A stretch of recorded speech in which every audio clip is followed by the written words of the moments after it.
and I'm hurting my own property. And that cost me lots of money. But it's okay, because this is unimportant compared to saving the United States of America. So I do it for that reason. But those are the numbers, what Kamala Harris's policies will do to America. The cost of living here is nearly 40% higher than the national average, and the cost of housing is 97% higher, and the national average is through the roof, and it all took place in the last 3.5 years because I had no inflation, essentially no inflation. And it stayed that way for 2 years. So it wasn't like, oh, gee, it was ready to pop. No, we had it done. We had it down to a science. We had no inflation, 1.4%, which is perfect. That's better than no. That's a perfect number. If you go to the economist, they said, because you want a little bit, but you don't want much. It's a perfect number. It was perfect. The country was perfect. We were drilling. We were taking it out. Now we're buying our oil from Venezuela. It's not even believed. It's interesting. They give him billions of dollars now, Maduro, the dictator. I call him the owner of Venezuela. They give him billions and billions of dollars, but then they foreclose on his plane. They take away an old junky plane. It's not a good plane. They take away an old junky plane. And I said, well, it's okay. He'll buy a much better one. We give him, think of it, a country takes away his airplane, but pays him billions of dollars for their oil, which is the worst oil on the planet. It's tar. And it has to be refined. There's only one plant in the entire world that can refine that junk.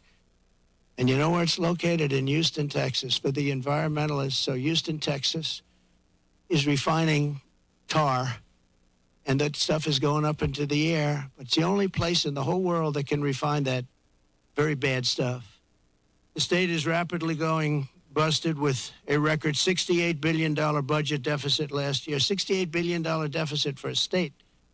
And the government is so incompetent that it costs $1.7 million to install a single public toilet in San Francisco. They built a toilet for $1.7 million. And it's not even nice. I saw pictures of it. I built this whole thing for less than that.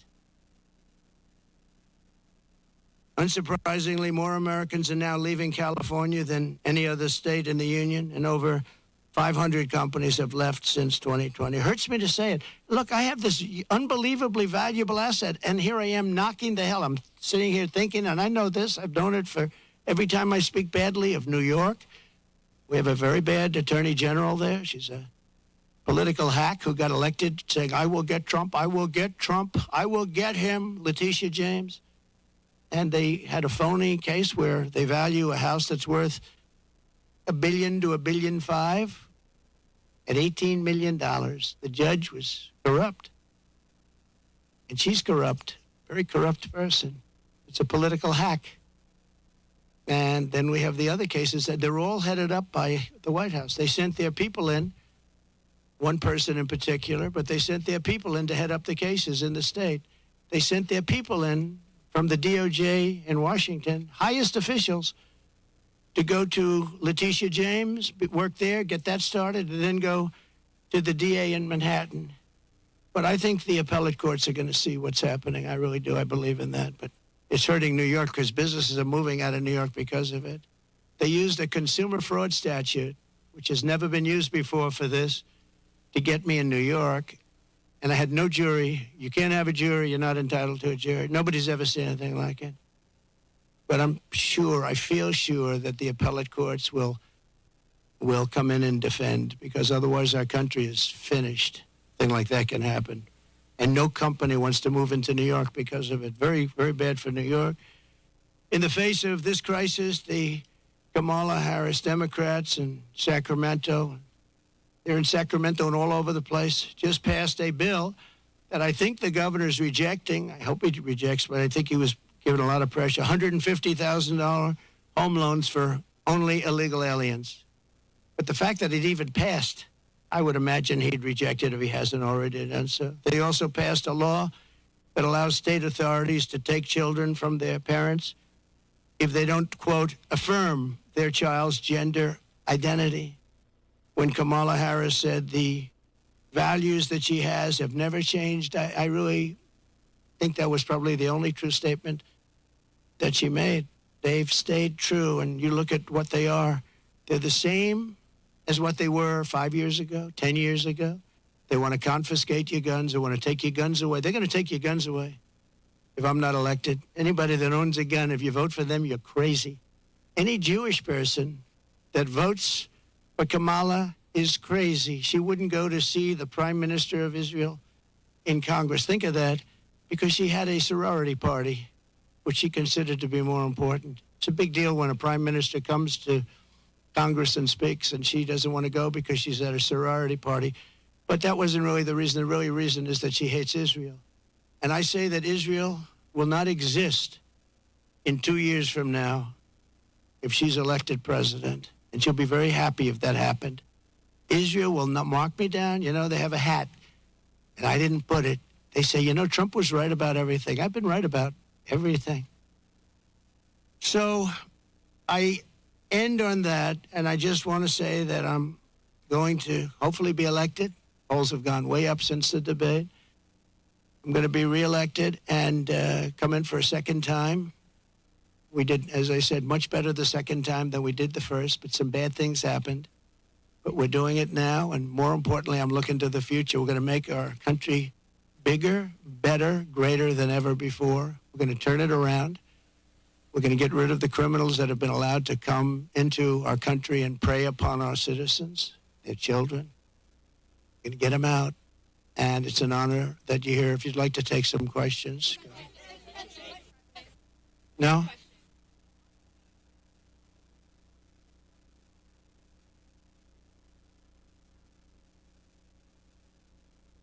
No, excuse me. Most of my Republican allies had said I was great in the debate. You're just like, you know, a lot of other people at Fox. Well, why don't you say 94% of the Republicans said I did phenomenally in the debate. Some said that I could have been tougher. I don't know how I could have been tougher when I said he's the worst president and she is the worst vice president in the history of our country. 94% of the Republicans, and the only one that wouldn't, maybe a Mitt Romney or somebody like that.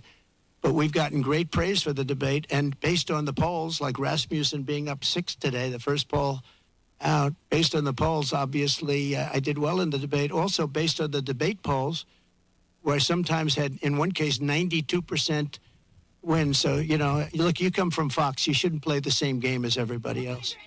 Go ahead. Go ahead.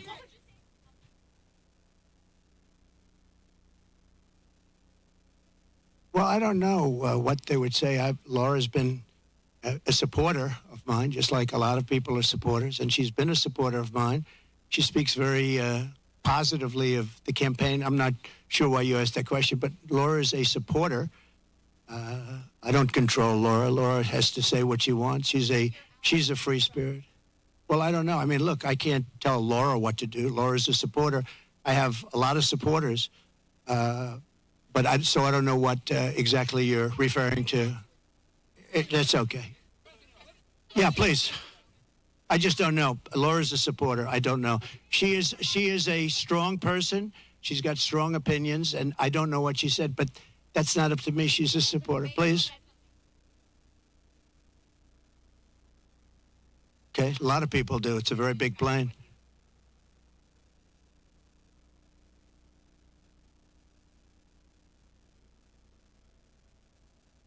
Well, I have to see what the remarks are. You're telling me for the first time we're here discussing the destruction of San Francisco and California by a person that's running for president. So I don't even know what you're talking about. I do know that she may have said something based on what you're telling me, but I don't know what she said. But I'll go take a look and I'll put out a statement later on, but I really don't know. Please.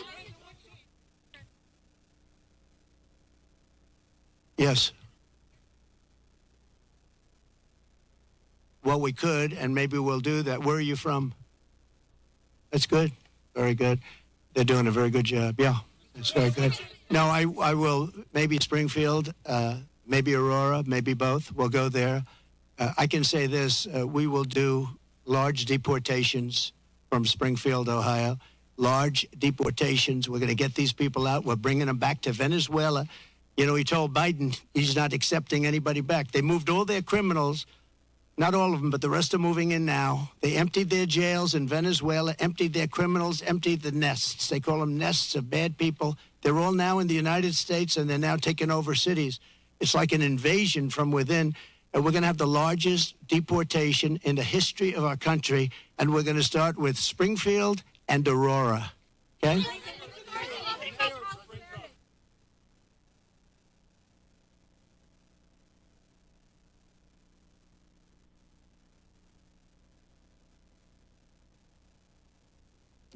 No. The real threat is what's happening at our border. Because you have thousands of people being killed by illegal migrants coming in and also dying. You have women dying as they come up. They're coming up in large groups. We call it a caravan. I think I came up with that name, but it's really what it is. 10,000, 15,000, 20,000 people. And you have large numbers of women being killed in those caravans coming up to this country. And then when they get here, they can go into the country and they end up being sex slaves and everything else. Those are your real problems, not the problem that you're talking about. Yeah, okay.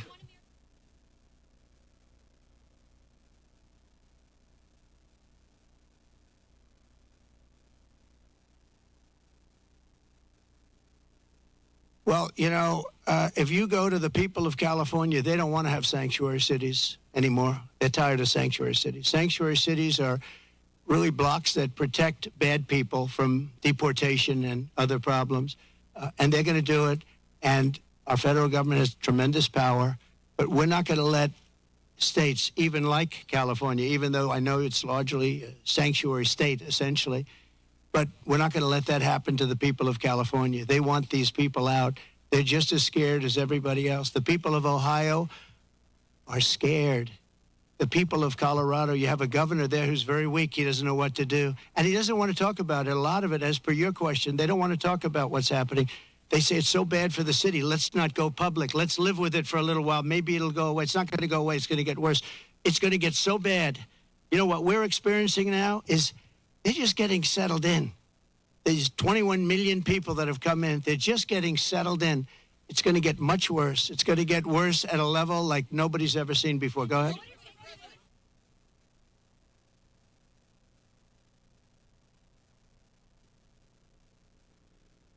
Yeah. That's right.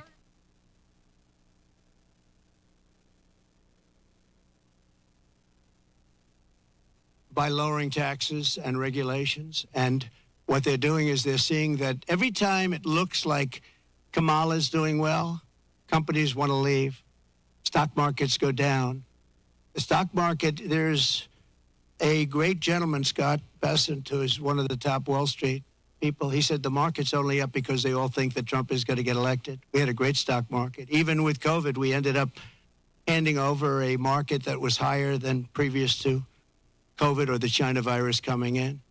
No, we are going to make sure that the taxes are going to stay where they are and or come down, ideally come down, both for the middle class and for corporations, because corporations put the people to work. We had the best numbers in the history of our country, by far, not even close.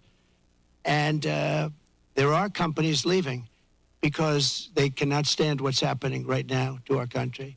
And one of the reasons I'm doing this today is to let them know you're not going to have to leave because we're going to take care of the problem. They have a tremendous crime problem. Like if you're in Los Angeles, look at the crime numbers. And then you have the FBI lying about the numbers, saying the numbers went down. But anybody with common sense know the numbers are through the roof. I didn't know they were as high as they are. But think of it. How good is a person from a government agency that would release the numbers when they saw that I was unfairly targeted by ABC, and you could say by the FBI with false numbers. So, I mean, I have great respect. I have to find out who that person is or who that group is, but I have great respect. Go ahead, one more. You okay?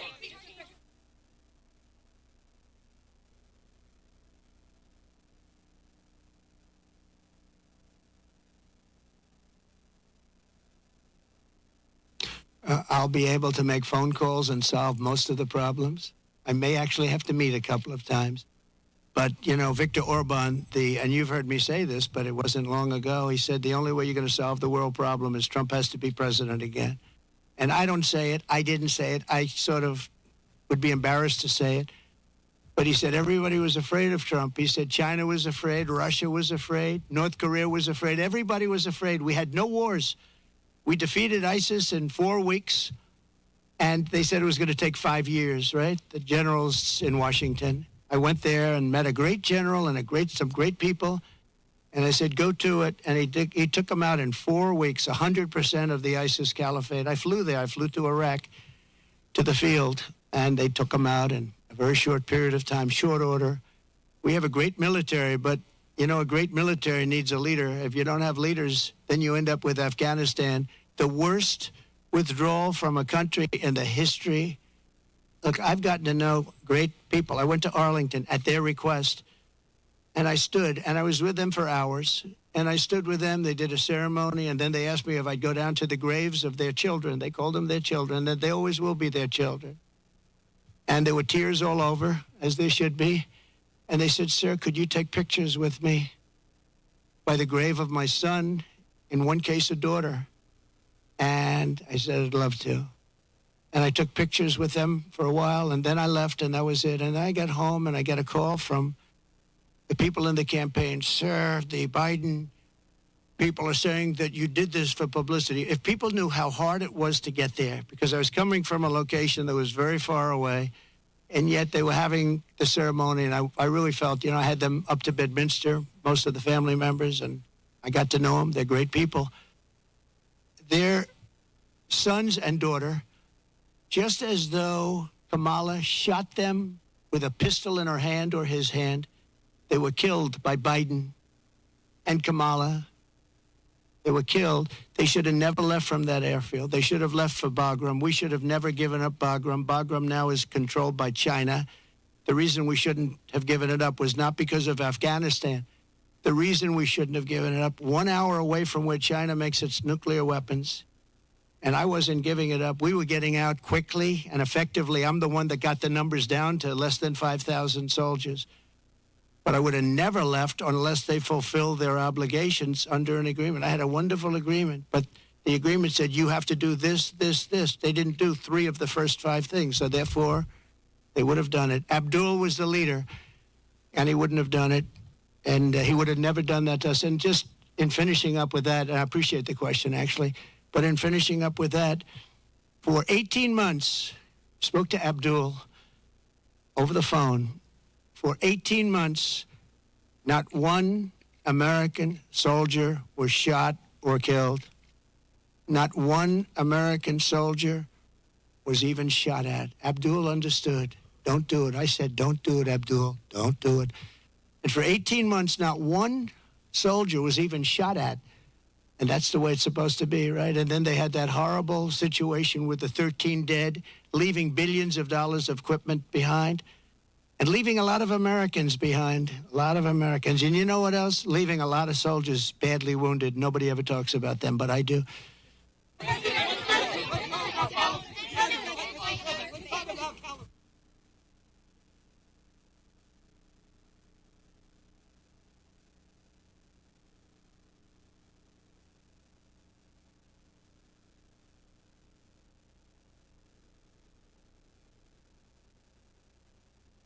Well, I would have a great relationship with them.